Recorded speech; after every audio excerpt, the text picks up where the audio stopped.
인사드리겠습니다. 안녕하세요. 안녕하세요. 만나서 반갑습니다. 반갑습니다. 어디 누가 오셨는가 한번 싹 보겠습니다. 네. 요즘 날씨 춥죠? 네, 좀 아침 저녁으로 날씨가 춥습니다. 우리가 또 가을이 항상 풍성한데 또 뭐 방송에 의하면 또 가을이 짧아질 것 같다는 또한 장사하신 분들은 가을 옷을 팔아야 될 텐데 또 가을이 짧아져서 그런 이야기도 있고 또 가을이다 보면 어떻습니까?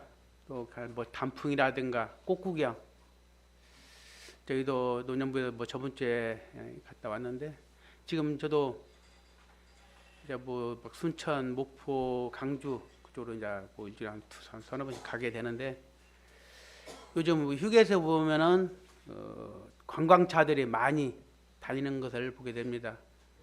또한 휴게소에 많이 들려서 물론 아직 절정의 뭐 상황은 아니지만은 그래도 그 전보다는 그 관광차들이 많이 다녀서 꽃구경이라든가 또 산악회를 가는 모습을 보게 됩니다. 그런데 우리 성도님들은 이렇게 좋은 날씨에 딱딱한 의자에 앉아서 한 시간 동안 참 말씀을 듣는다는 거 참 대단하십니다. 물론 저도 이렇게 강단에서 말씀을 나누고 또 듣기도 하지만 모르겠습니다. 다 다르겠지만은 제가 이제 느껴봤는데 여기 말씀이 이렇게 올라올 때는 상당히 시간이 짧습니다. 시간이 이렇게 근데서 제가 뭐 많이 지식을 갖고 있던 게 아니고 주어진 시간에 이렇게 시간이 잘 가는지 모르겠습니다. 근데 그 의자에 앉아 있을 때는 그쪽에서 또 뭐 여기 하신 분들이 지루하다는 게 아니라 다 느낌이 다르다는 겁니다. 제가 여기서 올라왔을 때 말씀 전할 때 시간하고 같은 시간인데 좀 다르게 느껴진다는 것을 물론 여기에 경험을 아직 안 해보신 분도 있겠지만은 그렇게 그런 상황을 듣게 되었습니다. 아까 사회자 형제님도 이번 토요일부터 또 1박 2일 복음 집회가 좀 예정되어 있는데 이번 또 복음 집회를 통해서 많은 영혼들이 구원받고 또 다음 달에 저희가 또 침례식을 계획 예정에 있습니다. 또 많은 영혼들이 또 침례식을 통해서 또 하나님 앞에 기쁨을 드릴 수 있는 또 성도로서 더해지는 그러한 삶이 되었으면 좋겠습니다.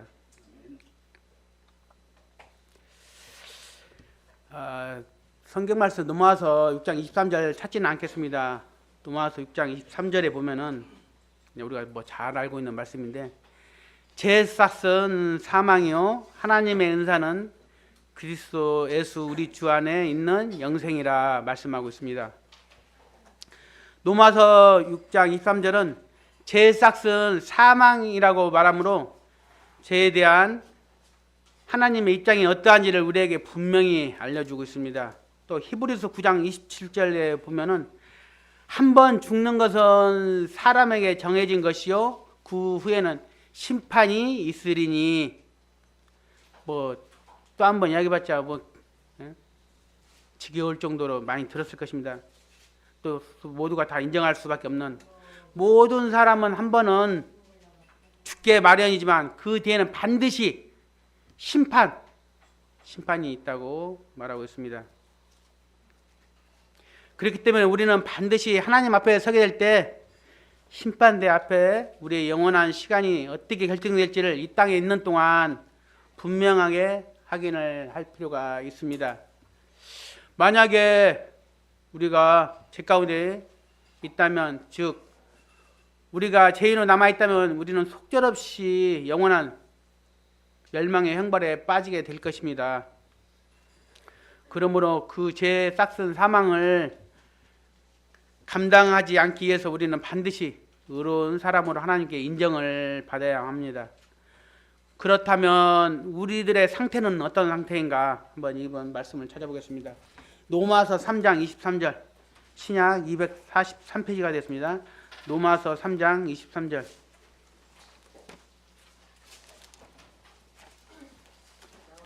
신약 243페이지 쪽에 되겠습니다. 로마서 3장 23절.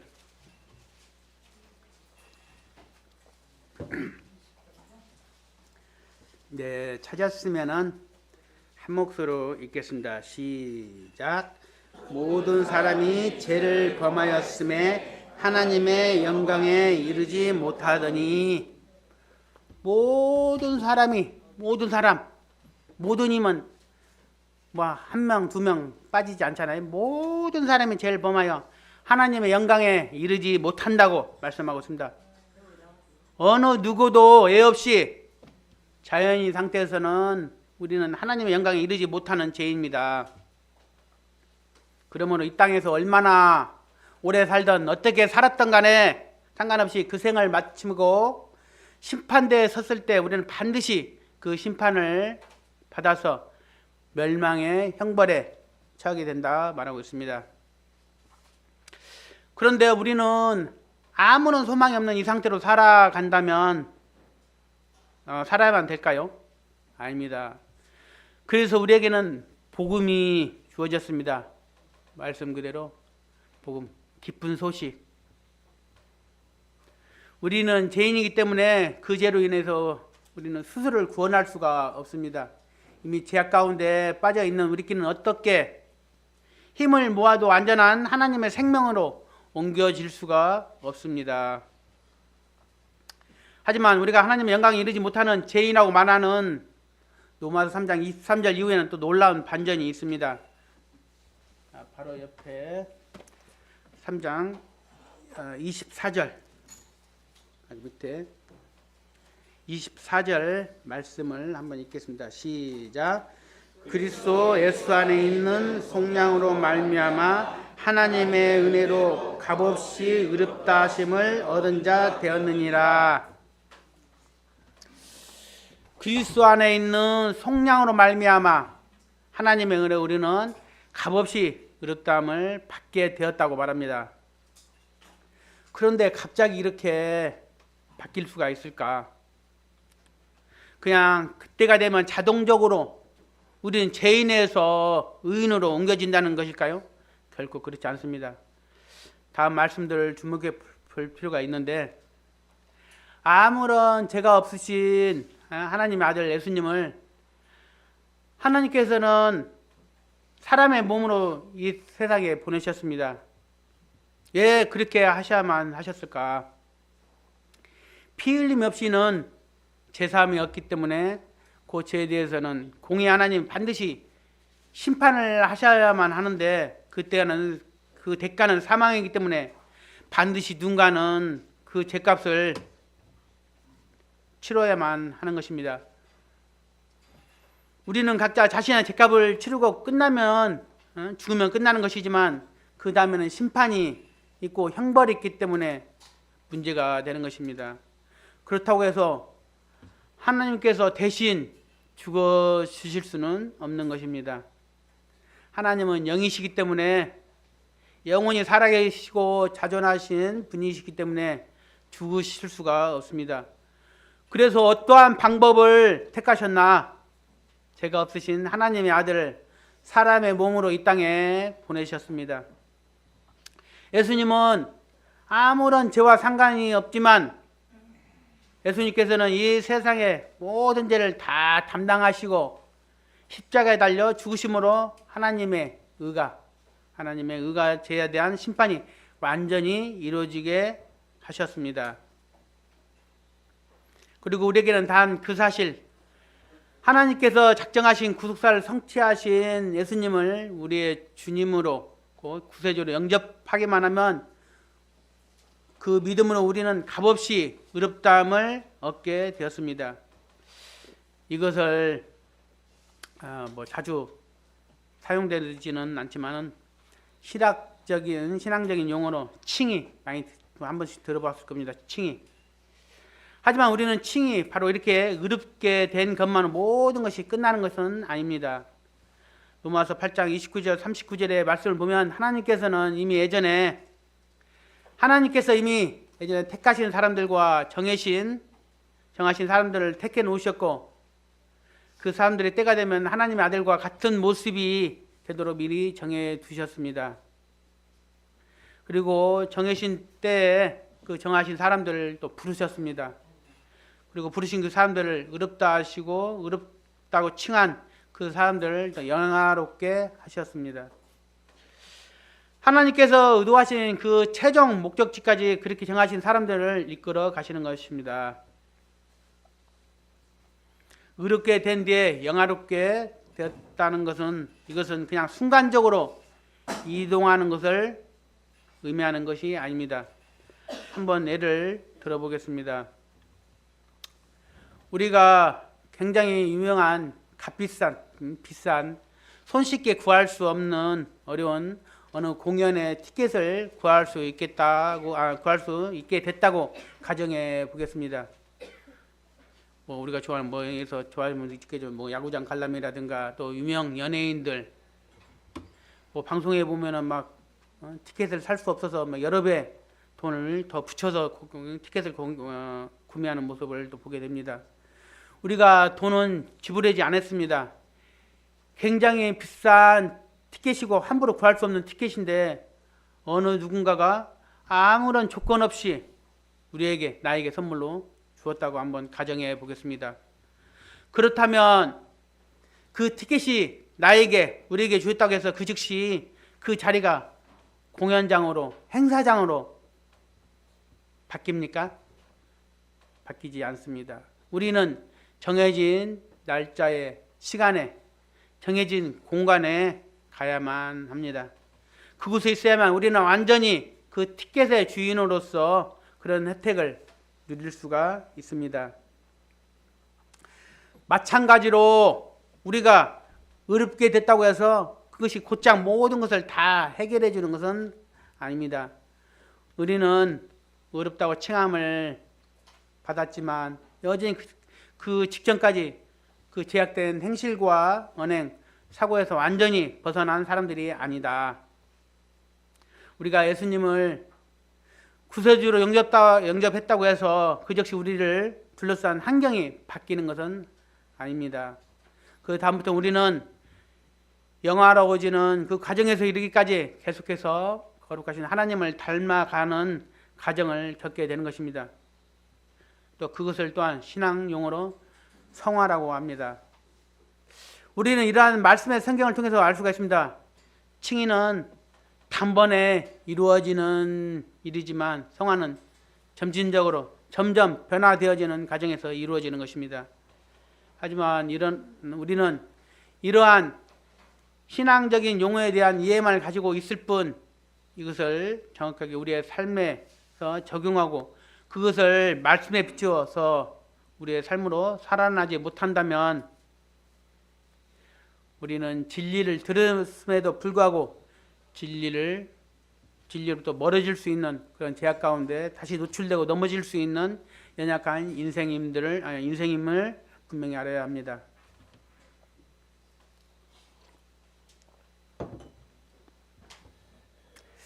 우리가 죄인이고 또 스스로 구원할 수 없고 우리에게 주어진 것은 영원한 멸망뿐인데 어떻게 갑자기 그 어둠에서 빛 가운데로 또한 사망에서 생명으로 옮겨질 수 있게 되었을까? 이것은 하나님의 은혜이며 믿음으로 말미암아 되임을 말하고 있습니다.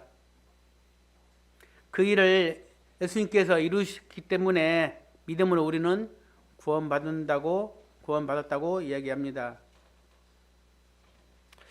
그런데 이게 너무나 벅차고 감격스러다 보니까 이건 아닌 것 같다. 그래도 내가 뭔가를 조금은 보태야 되지 않을까. 내가 잘한 것이 아무것도 없는데 어떻게 하나님이 나를 뭘 보고 그렇게까지 사랑하시고 택하셔서 구원할 수 있을까. 그래서 뭔가를 좀 더 우리는 보태려고 하는 생각을 하게 됩니다.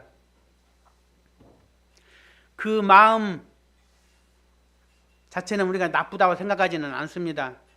하지만 심각한 오류가 있습니다. 그 안에는 하나님께서 요구하시는 믿음의 의가 결여됐다는 것입니다. 빠져 있다는 것이죠.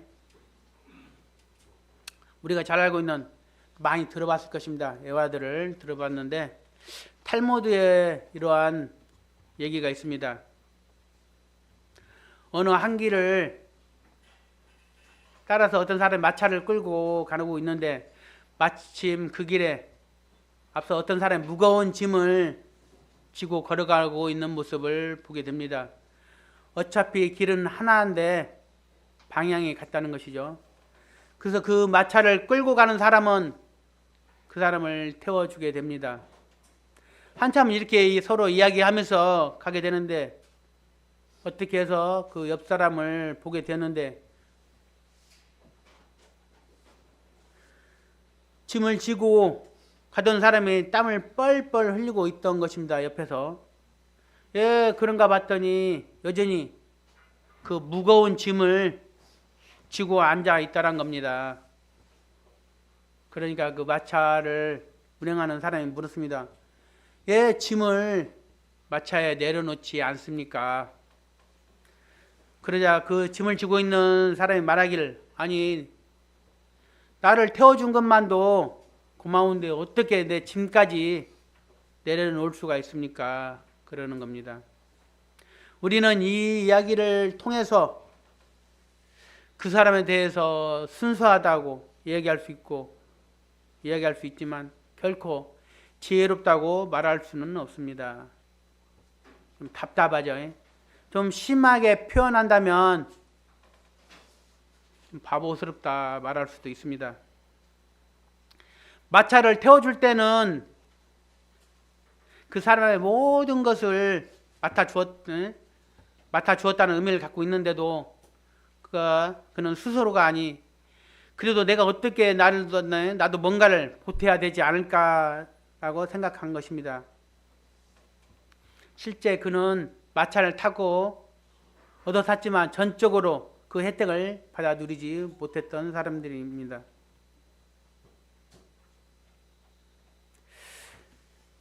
유대 율법주의는 바로 그런 오류에 빠지게 합니다.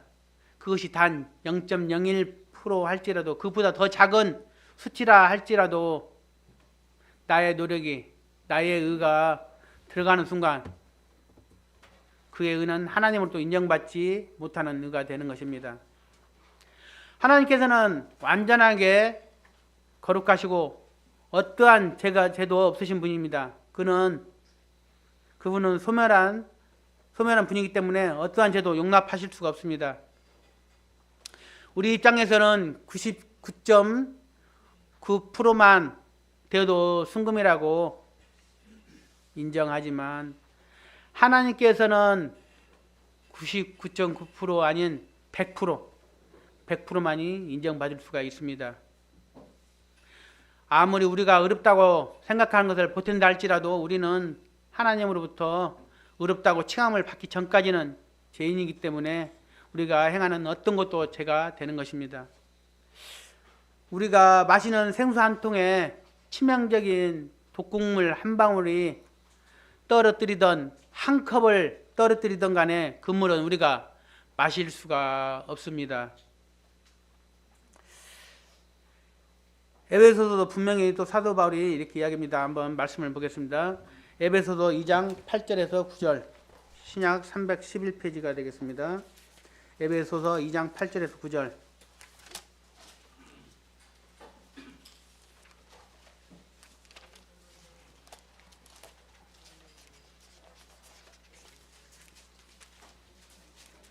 빨리 읽겠습니다. 에베소서 2장 8절에서 9절.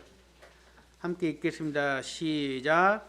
너희는 그 은혜에 의하여 믿음으로 말미암아 구원을 받았으니 이것은 너희에게 난 것이 아니요 하나님의 선물이라.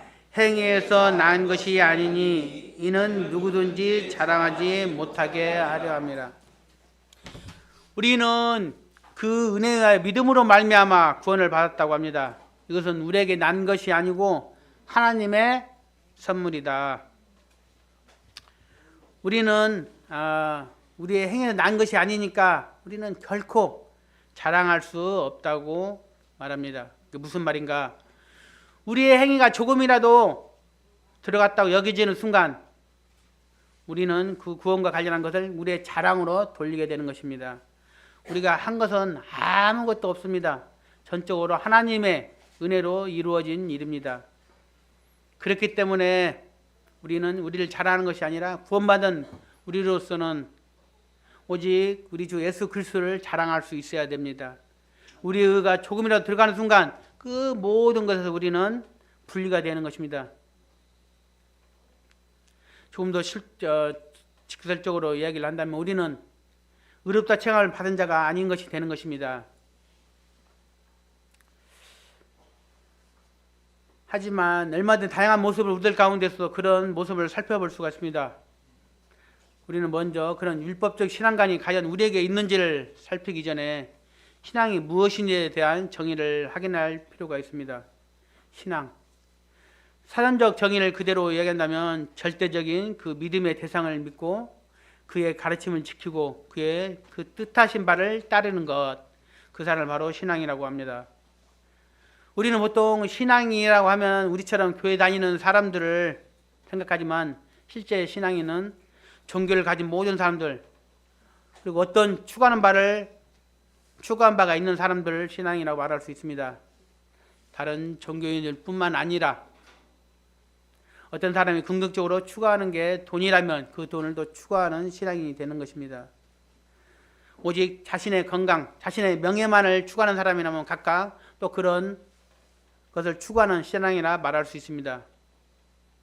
우리도 신앙인입니다. 하지만 우리는 그러한 신앙인과는 분명히 차별화가 된 신앙입니다. 어떻게 차별화가 됐나요?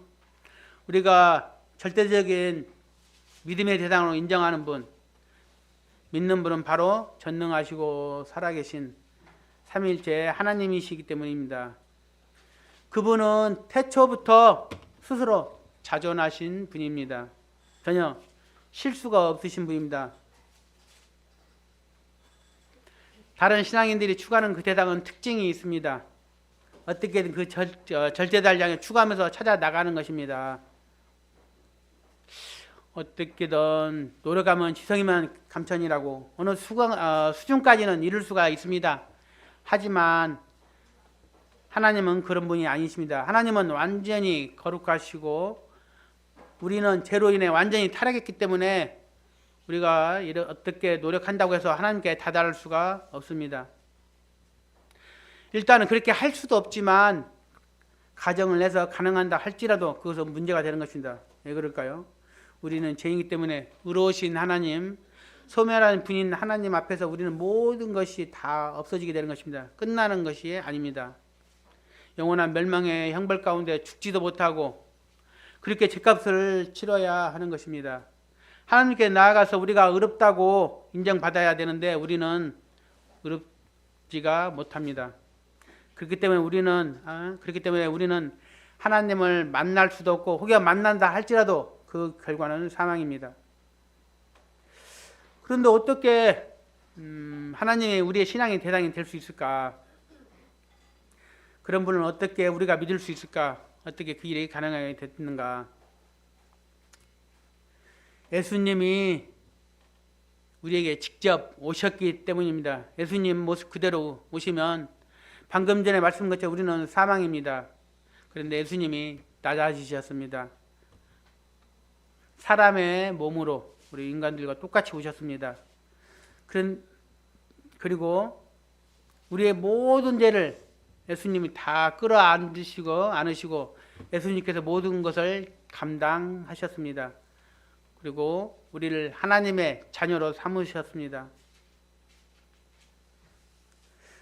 그렇게 의롭다 하심으로 말미암아 로마서 5장 21절 말씀에 우리의 신분이 어떻게 됐다고 합니까? 한번 보겠습니다. 로마서 5장 21절 신약 246페이지 로마서 5장 21절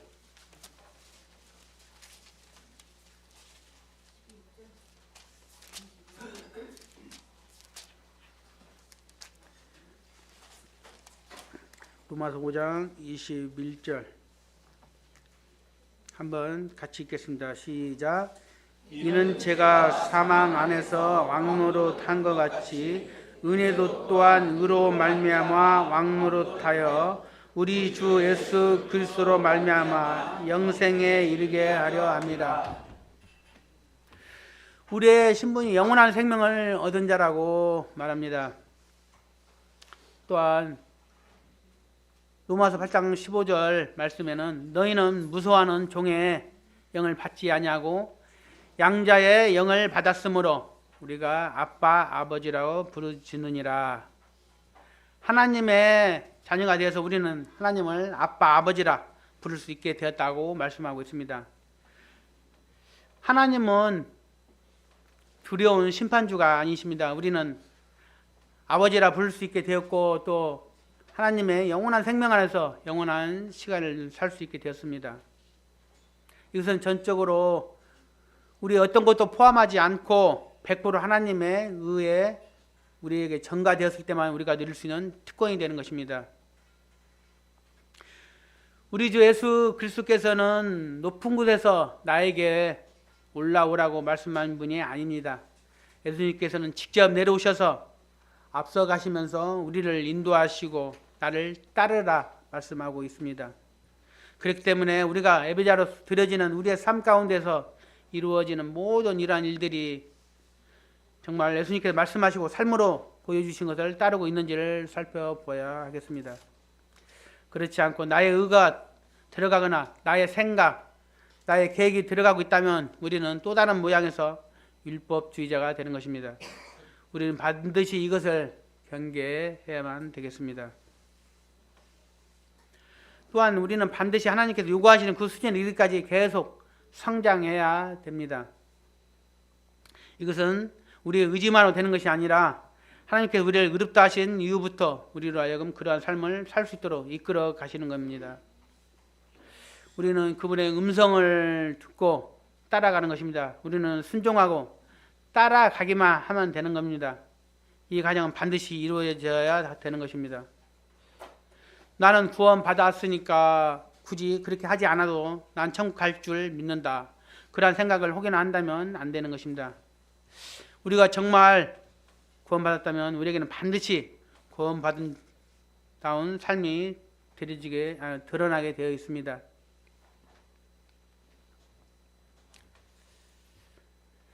내가 믿음으로 구원받았으니까 그 순간 모든 것이 해결됐다고 내가 모든 것으로 자유롭게 되었으니까 아무 걱정 없이 기존과 똑같이 살아도 되겠다 생각한다면 정직하게 우리 스스로에게 한번 물어봐야 되겠습니다.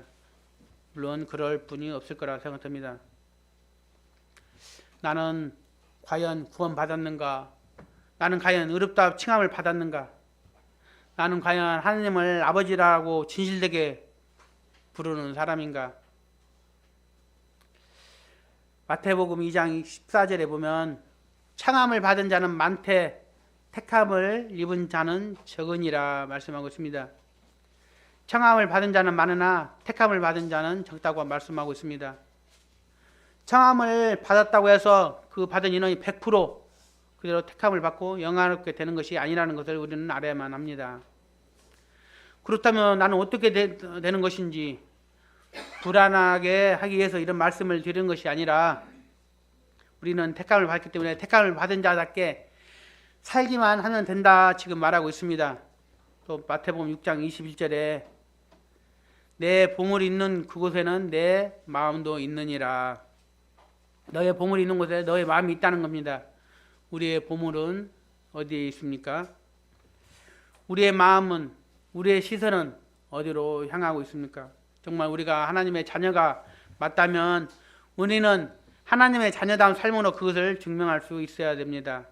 정말 우리가 예수님을 믿음으로 말미암아 그 즉시 우리의 삶이 그 신분이 변하듯이 뭔가 변하지 않기 때문에 마음에 조급증이 생기거나 그에 대해서 인간적인 생각을 하고 포기하기 때문에 일어나는 이런 것입니다. 일어나는 일입니다. 나의 신분이 완전히 극적으로 바뀌게 되는데 환경은 변하지 않고 나를 둘러봐도 전혀 변한 것이 없을 때 나 수락에 답답함을 느끼게 되기도 합니다. 성경 인물들 보면 하나님을 만나고 또 하나님 음성을 듣고 능력을 받고 막 변화되는 것 같은데 나는 그렇지 않으니까 뭔가를 좀 더 해서 그 수준을 높이려고 합니다. 나는 구원받았다고 하는데 나에게는 달라진 게 없네. 그렇다면 어떻게 살아도 구원받는 것은 변하지 않을 테니까 크게 의미가 없겠구나 해서 구태여 빛의 자녀다운 삶을 살려고 하지 않게 되는 경우도 있습니다. 우리가 지금 무엇을 따라가야 됩니까? 지금 이때 우리가 무엇에 집중해야 되는 것입니까? 지금 우리의 마음은, 우리의 언어는, 우리의 행동은 과연 앞서가시는 주님의 그 인도를 따라가고 있습니까? 진리에 벗어나지 않고 그 영원한 생명과 그 영원한 시간을 살아내야겠습니다. 또 하나님께서 영광을 돌리는 데 쓰임받는 우리 모두가 되기를 주님의 이름으로 기도하면서 오늘 말씀을 마치겠습니다.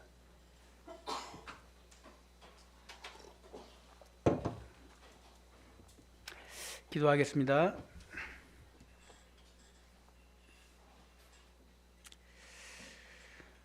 하나님 아버지 감사합니다.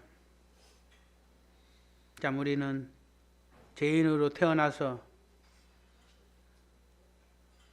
죽어서 지옥에 갈 수밖에 없는 참 불쌍한 영혼들이었습니다. 그러나 하나님의 아들 예수 그리스도를 이 땅에 보내주셔서 우리의 모든 죄를 사하여 주시고 하나님의 자녀 삼아 주시고 하나님의 말씀 가운데 살아가게 하여 주심을 감사를 드립니다. 참 구원은 단번에 믿음 가운데 받았습니다. 그러나 우리의 삶은 우리가 참 하나님의 말씀 가운데 뜻 가운데 살아가는 것이 살아가는 것을 하나님의 말씀을 말씀대로 살아가는 것이 맞음을 알게 됩니다. 참 우리가 이 세상에 살면서 참 연약하고 부족할지라도 우리의 모습을 바라보지 않고 늘 하나님의 뜻 가운데 하나님을 바라보고 하나님이 원하시는 하나님이 기뻐하시는 그러한 삶으로 살아갈 수 있도록 우리를 이끌어 주시길 간절히 원합니다. 아직 믿음을 갖지 못하고 아직 구원에 이르지 못한 영혼들을 주님께서 기억해 주셔서 하루속히 하나님의 말씀 가운데 변화되게 하여 주시고 또 그러한 말씀들을 통해서 그 말씀들이 사라지지 않도록 마음속 깊이 자리 잡고 말씀으로 인하여 변화되는 삶이 되기를 간절히 원합니다. 다시 한번 우리의 삶을 주관해 주시고 하나님의 말씀 가운데 순종하는 뜻 가운데 살아가는 주님의 자녀가 될 수 있도록 주님께서 이끌어 주시기를 주님 앞에 간절히 나올 때 사랑이 많으신 예수님의 이름으로 감사하며 기도드립니다. 아멘. 네, 감사합니다.